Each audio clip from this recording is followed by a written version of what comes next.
Bonjour, ici l'Europe s'engage sur un projet de valorisation et de transmission du patrimoine oral. Bienvenue à Sablières en Ardèche. Le Théâtre des Chemins, c'est une compagnie de théâtre qui, après avoir fait du théâtre de rue, s'est intéressée aussi au milieu rural et qui se sont dit il faut qu'on fasse quelque chose dans ces territoires et ils se sont appelés le Théâtre des Chemins. On se situe à la croisée des chemins entre valorisation du patrimoine mais aussi diffusion de spectacles vivants sur l'espace public. Donc on est vraiment dans une démarche de médiation aussi, on réfléchit toujours à comment finalement on peut mettre en lien un public avec nos propositions artistiques.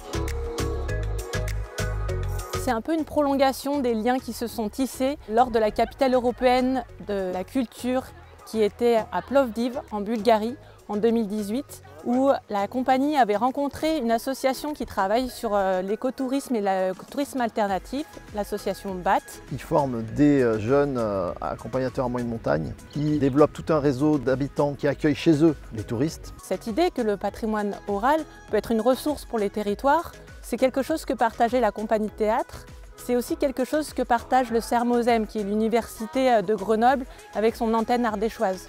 Et donc ce sont trois partenaires Ecoomie, des acteurs très différents, qui se sont engagés ensemble à essayer de transmettre et expérimenter une méthode de valorisation du patrimoine oral. Ce sont plusieurs workshops qui sont organisés où collectivement, une vingtaine de jeunes à chaque fois, bulgares, français, italiens, on expérimente avec eux le principe de collectage de paroles d'habitants et où on va travailler un processus de création pour restituer cette parole sous forme de balade-spectacle. It was really interesting how we can connect with that emotion, and no matter that the other one doesn't understand the language, you just see the feeling in their eyes and how inspired they are. On buvait leurs paroles et ça se voyait qu'ils étaient très contents de nous en parler. Les rendez-vous durent en moyenne 1 heure, 1 heure et demie, et si on n'était pas poussé par le temps, on pourrait parler des jours et des jours avec eux. L'Europe permet évidemment de financer tous les trajets entre les différents pays, l'accueil, l'hébergement, etc. au sein de ces différentes résidences qu'on organise dans les 3 pays. Il y a une partie aussi des modules de formation.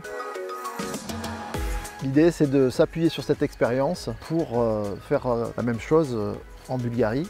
L'autre étape, ce sera de tester la reproductibilité de notre démarche sur un territoire européen, toujours dans les espaces ruraux, cette fois en Italie, dans le Tyrol, où on expérimentera des ateliers qui permettront de mettre en valeur le patrimoine oral européen.